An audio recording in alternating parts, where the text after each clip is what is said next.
जप करते हैं, तप करते हैं, व्रत करते हैं, करोड़ों लोग पूरे विश्व में आज उत्सव मना रहा है। उन्होंने कह दिया आप एक साथ होकर के अपने कर्म को पूरा करें, अपने संस्कृति को बचाएं, तो इसमें क्या बुरा है। बहुत अच्छा बात बोले हैं और हमारे संस्कृति सनातन का उदय के लिए उन्होंने आह्वान किया है। इसीलिए आज जनमानस को जागे हुए और जागने के साथ संस्कृति का आह्वान किए हैं, हम उसको समर्थन करते हैं। आप समर्थन करते हैं। दयानंद जी, इस पर बहुत राजनीति भी हो रही है। एकदम राजनीति करना व्यर्थ है। मैं आर भारत के आपको नेशनल चैनल इंटरनेशनल है, इसको करोड़ों हिंदू देखते हैं और मैं ये मानता हूं कि योगी जी का जो बयान है वो वेद के अनुसार है। शम गच्छध्वा शम बदलवा अहम ब्रह्मास्मि अयमात्मा ब्रह्म तत्मसि प्रज्ञान ब्रह्मा। मैं नाथ सम्राट का अवधूत हूँ और गुरु ये आदित्यनाथ जी के गुरु जो है वो रामनाथ पर उसमें मैं था। मैं कह रहा हूँ आज हिंदुओं को ये राहुल गांधी बताने के लिए बोल रहा है जात जात होगी। अरे हम सभी ब्रह्म हैं, all are equal, no difference between and you. हम सभी हिंदू एक हैं, न कोई ब्राह्मण है, न कोई क्षत्रिय है, न जाट है, गुजर है, न कोई दलित है, सभी हिंदू हैं। आचार्य जी, सवाल यही है कि क्या योगी आदित्यनाथ ने इस बयान से सियासतदानों को भी बड़ा संदेश दिया है? आचार्य कृष्णगिरी, अगर आप इस पर बोले जल्दी से, उसके बाद में सियासी डिबेट पर भी। बांग्लादेश की हिंसा के बाद बहुत जरूरी था कि योगी जी इस प्रकार का बयान दें और हिंदू समाज अपेक्षा भी कर रहा था योगी जी इस पर बोलेंगे। वो बोल तो जरूर रहे थे बीच बीच में, लेकिन आज जिस प्रकार से योगेश्वर भगवान श्री कृष्ण की जन्माष्टमी है, उस अवसर पर आगरा से जो उन्होंने आवाज दी है, मुझे लगता है पूरे भारतवर्ष के हिंदू समाज के कानों में जाएगी और हिंदू समाज संगठित होगा। क्योंकि जब जब हिंदू बढ़ता है तब तब हिंदू कटता है। और 2014 के बाद जब से हिंदू समाज संगठित हुआ है, आप देखिए देश में कोई हिंसा नहीं हुई, कोई उग्रवाद नहीं फैला, संपूर्ण शांति है। और इसकी आवश्यकता भी इस देश में बनी हुई है कि इसी प्रकार की शांति बनी रहे, क्योंकि बांग्लादेश के बाद जिस प्रकार से विपक्ष के नेताओं ने एक आवाज़ उठाई कि भाई बांग्लादेश जैसी घटनाएं भारत में भी हो सकती हैं, तो ये जरूरी था कि हिंदू समाज को संगठित किया जाए, जातियों में ना बटे। हम अगर संगठित रहेंगे, 80% बहुसंख्यक समाज अगर संगठित रहेगा, तो जो दूसरे लोग हैं उनकी हिम्मत ही नहीं पड़ेगी हिंसा जैसी कार्रवाई करने की।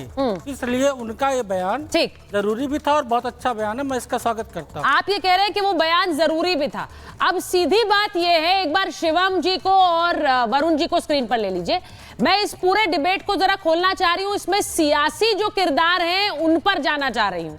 अब सीधी बात यह है, वरुण जी और शिवम जी को स्क्रीन पर लीजिए जरा। वरुण जी, सीधी बात यह है कि आपके जो नेता हैं वो तो मिस इंडिया में भी रिजर्वेशन की बात कर रहे हैं। वो कह रहे हैं वहां पर भी रिजर्वेशन हो जाए, वहां पर कोई दलित नहीं है, वहां पर कोई आदिवासी नहीं है। सवाल ये है कि देश में बहुत से लोग ये मानते हैं और आपने धर्माचार्यों को सुना कि जाति के एक टूल के जरिए देश में जातिगत जनगणना के जरिए विभाजन की कोशिश होती है। उसी के खिलाफ एक संदेश योगी आदित्यनाथ ने दिया। आप सहमत हैं? सुचारिता जी, महाभारत के धर्म रक्षा के केंद्र बिंदु श्री कृष्ण जन्माष्टमी के आपको शुभकामनाएं। आप भी महाभारत के केंद्र बिंदु हो, पूरे विश्व को, पूरे देश को आप सारी चीजें सच्चाई दिखाते हो, आपको शुभकामनाएं। आपको भी। देखिए, 4 जून के परिणाम के बाद से योगी आदित्यनाथ के लिए बड़ी प्रॉब्लम हो गई है, बड़ी धर्म संकट की स्थिति हो गई है। क्योंकि जिस प्रकार से बीजेपी एक कॉन्फिडेंट थी कि उत्तर प्रदेश में तो हम सारी सीटें भी लाएंगे, हम ऐसा करेंगे, वैसे वहां इनको जबरदस्त सेटबैक लगा। उसके बाद से वो किसी न किसी रूप में अपने को वापस चुनाव की तैयारी करने के प्रयास कर रहे हैं। आपको याद होगा जब आडवाणी जी की रथ यात्रा हुई थी, वैसा रिपीटिशन करने का प्रयास, वैसा माहौल बनाने का प्रयास किया जा रहा है। ये मैं इसको कहता हूँ फ्यूटाइल एक्सरसाइज, क्योंकि हिंदू कर रहे हो। हिंदू तो है नहीं, भारतीय संस्कृति की बात है। अगर जितने गुरुजन बैठे हैं, अगर ये मुझे बताएं हिंदू शब्द का किस किस शास्त्र में उपयोग हुआ, तो मैं इनको सल्यूट करूंगा। भारतीय संस्कृति जवाहरलाल नेहरू ने बांट दिया आपको, आज भी पूरा देश एक है और बोल दिए कि वहाँ तो पैदा कुछ नहीं होता है। क्या बात करते हैं जनाब? फोन करके बोलिए हम क्या बोले हैं। अच्छा, ठीक है। संस्कृति, ये साधुओं पर गोली ये संस्कृति है क्या? आप ये संस्कृति है दूसरे को बोलने। अच्छा, एक मिनट दयानंद जी, संस्कृति चाहते हो देश में? ऐसा माहौल चाहते हो? डिबेट को थोड़ा ओपन नहीं, ऐसा माहौल चाहते हो कि देश में दूसरे को बोलने नहीं दोगे? करते हैं, हम तो सनातन है, हम तो सबको लेकर के चलते हैं। मैं तो नहीं बोला आपके बीच में। जब आपने बोला ये ऐसी संस्कृति चाहते हो आप? देखिए दयानंद जी, मैं आपको बताऊं, वरुण जी भी सनातनी है। अब ये सियासी मजबूरी एक है कि वो उनको अपने नेता का स्टैंड लेना पड़ेगा। लेकिन जरा बताइए वरुण जी, जल्दी से जवाब दीजिए उसका। नहीं, मैं उस पर भी आऊंगा। हाँ वरुण जी अभी बोलने नहीं देंगे। लोकतांत्रिक तो व्यवस्था ही नहीं जानते, बाबा बन गए सब। बोलिए। बाबा बनने का अर्थ है सबसे पहले लोकतंत्र। नहीं, ये मत बोलिए कि बन गए। नहीं वरुण जी, ये डिसरिस्पेक्टफुल है, ये डिसरिस्पेक्टफुल है। ये मत कहिए कि बन गए। मैं आपसे ये रिपोर्ट कर रही हूँ। इस तरह का बयान तो सर मैं आपसे उम्मीद भी नहीं करती हूँ। गुरुजन बोला सबको, मैं तो गुरुजन बोला इनको, शुरू में गुरुजन बोला, प्रणाम किया इनको सबको मैंने। मैं बीच में बोला जी, मेरी रिक्वेस्ट है। हाँ आप मुझे चुप कर दो, इनको बोलने के तो मैं चुप हो जाऊंगा।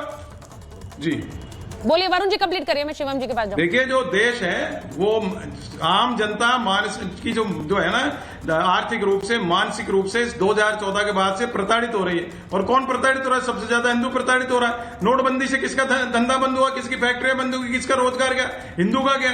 आप जब, मैं तो हिंदू मुस्लिम करता नहीं, पर क्योंकि डिबेट आप ऐसी कर रहे हो, तो हिंदू जो है प्रोग्रेसिव डायनामिक सोसाइटी है। हिंदू तो सबसे लिबरल होता है, हिंदू सबसे डेमोक्रेटिक हो रहा है, और हिंदू को कट्टरवाद में आप उलझाना चाहते हो।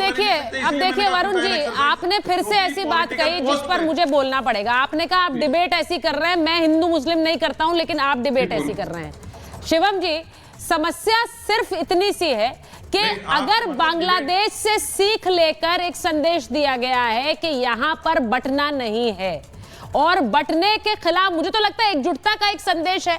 और अगर एकजुटता का संदेश नहीं है, वरुण जी कह रहे हैं कि ये बयान इन्हें देने की जरूरत क्यों पड़ी, क्योंकि अभी तक वो यूपी को भूल नहीं पाए हैं जो हार मिली है आप लोगों को, तो ऐसे बयान दे रहे हैं। देखिए, सबसे पहले तो मैं एक चीज कहना चाहता हूं कि ये बात बिल्कुल सही है। एक तो बहुत अच्छी बात ये भी कही कि एक रहोगे, नेक रहोगे, और बटोगे तो कटोगे।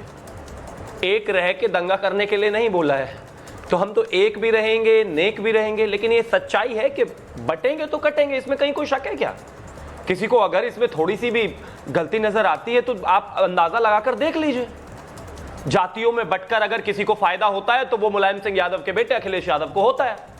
वो सरकार में होते हैं तो दंगे होते हैं। जातियों में बटकर अगर किसी को फायदा होता है तो वो लालू प्रसाद यादव के बेटे तेजस्वी यादव को होता है।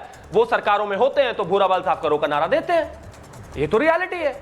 जब आप बढ़ जाते हो, चीजों में अलग अलग तरह की स्थितियां बन जाती हैं, तो कश्मीर जैसी स्थिति में कट जाते हो। ये रियलिटी है। अब इसको कौन डिनाई कर सकता है भाई? सब सामने है आपके। अगर आप बढ़ जाते हो तो आपका बांग्लादेश वाली स्थिति में आप कट जाते हो। ये रियलिटी है। अगर इकट्ठे होकर